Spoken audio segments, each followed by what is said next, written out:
2023 crushed your hopes and dreams of becoming a homeowner? Trust me, you are not alone. Unfortunately, a lot of buyers were priced out of the market this past year, but I may have some good news for you. There are some housing market predictions out there that are making 2024 look like a much better year to buy a home. If you follow my channel, you know that I am a big believer in understanding what's going on in the market, educating yourself, and making a plan. So in this video, we'll take a look back at the 2023 housing market, predictions for the upcoming year, and I'll help you make a plan to be able to buy a home in 2024. And if we haven't met yet, hi, I'm Stacey Russell, your Northwest Houston realtor, educating buyers, sellers, and investors on all things real estate. And I'd love for you to become a part of my community so that I can help you reach your real estate goals. Take a second to hit the subscribe button and the bell icon so that you can be notified anytime I release a new video. And while you're there, please take a second to like this video and comment below. Let me know where you're watching from and what particular questions you have about this video. If the last few years in real estate have taught us anything, it's that you can't time the market. I got into real estate in 2021, right before the seller's market really took off and went crazy. And in my past 2.5 years in real estate, I have helped buyers and sellers do a lot of different things, regardless of interest rates and home prices. Throughout my time in this business, I have seen and heard headlines, comments, and opinions that are contradicting and confusing, especially to first-time home buyers. So let me preface this video by saying this. The best time to buy a home is when you are financially able to do so. So please don't let headlines, comments, or anybody else's opinion sway you from your goal of being a homeowner. Educate yourself, make a plan, and reach your goals. I promise you it is possible, and I'm here to help you along the way. With that being said, we are going to just rip the Band-Aid off and go down memory lane, all the way back to the beginning of 2023. And if your eye has just started twitching or you're feeling the urge to skip to the next chapter of this video, I totally understand where you're coming from, but I'm gonna encourage you to push through the pain and stick with me through this part of the video. It really is important for us to understand what happened last year so that we can look to the future and make a plan to reach your home ownership goals. So I've actually linked several articles in the description of this video, but for this particular portion, I will be referencing this Redfin article. This article actually lists 18 housing trends that defined the year. And while all of those are important, there are a few that I really wanted to highlight in this video. The first of these factors being home prices.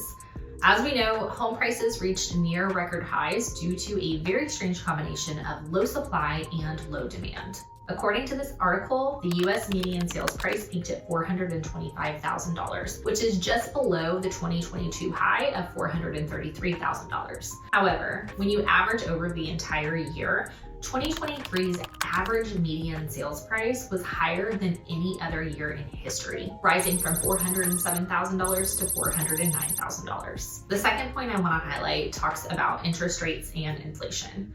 Now, we know that there has been a lot of talk about inflation and interest rates over the past year.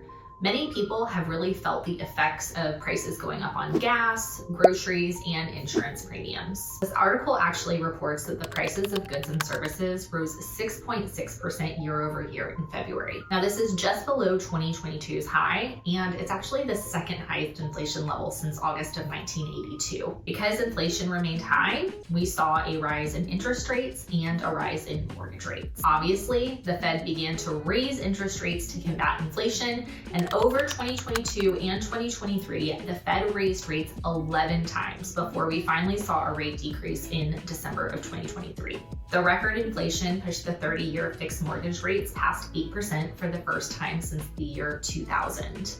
In July, the average monthly mortgage payment reached $2,637 and grew more than twice as fast as wages. The third topic I want to highlight is housing inventory and sales. Inventory remained well below average. Again, we have mortgage rates to thank for this. Because of this, new listings dropped to their lowest level on record. There were just 5.4 million new listings that hit the market in 2023, which is a 16.4% drop from 2022. Out of these 5.4 million new listings that hit the market in 2023, only 4.59 sold from January to November. This is an 18.3% drop from 2022.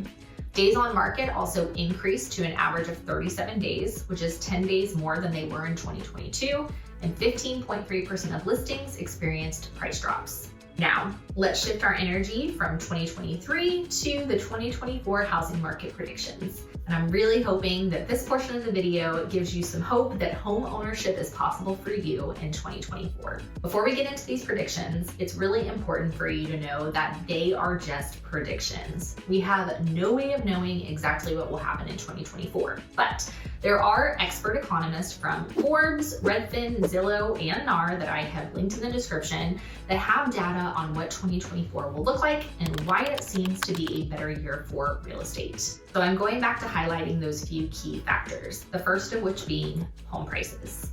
Forbes predicts that home prices will actually remain elevated, while Redfin predicts that home prices will fall 1% year over year, starting in the second and third quarter of 2024.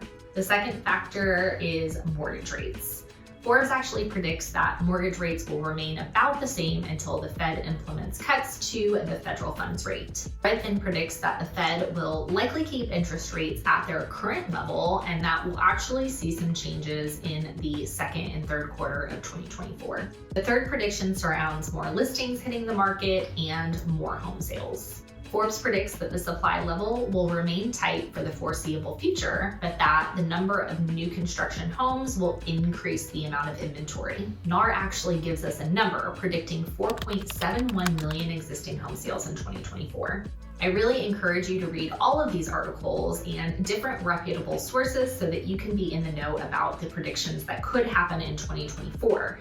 But overall, it does seem like the consensus is that 2024 is going to be a much better year to buy real estate. So if buying a home is one of your goals for 2024, you'll need to make sure that you've got a plan in place so that you know what to do when that time comes. Here are a few steps that you can take now so that you can be prepared to buy a home in 2024. Number one being interview different lenders. You have the power in who you choose as your lender as well as your real estate agent. And if you followed me for any length of time on this channel, you know how passionate I am about being able to interview different people to help you in your real estate journey. You've got to make sure that this is a good fit for you, not just personally, but somebody who is going to guide you through this process and really educate you along the way. Once you've selected your lender, you're going to want to get pre-approved. Until you get pre-approved, you won't know what your purchasing power is or if you're even able to buy a home in 2024. A lender will really be able to help you understand the different loan programs that are available to you, if you can qualify for down payment assistance, how to help you increase your credit score, and help you understand what your monthly payment will be. The next step would be to interview different realtors. You need somebody who is going to help you. And even though you may have family or friends who are real estate agents, if you don't feel like they are going to really protect you and walk you through that process, you have every right to select the agent who will do that for you. So please make it a point to interview a few different agents so that you can select the best person for you. Be sure to take a look at this video to get a better idea of why it's so important to interview multiple agents and to get a feel of some questions that you can ask during the interview process. The last step is to get prepared for the process. Once you've selected your lender, you've been pre-approved and found a real estate agent, you'll have a team of people behind you to help guide you through this process. One of the big things that you'll need to know about are upfront fees and closing costs that are associated with buying a home. I break a lot of these down in this video, so be sure to take a look and let me know what questions you have. Okay, so we made it to the end of this video, and I have to say that I am so proud of you. I know that it is not easy to reflect back on a year that made it so hard for people to buy a home, but I really hope that hearing the 2024 market predictions gave you some hope that buying a home this year is possible for you. Please let me know how I can help you and what questions you have, and as always, thanks for watching, and I'll see you in the next video.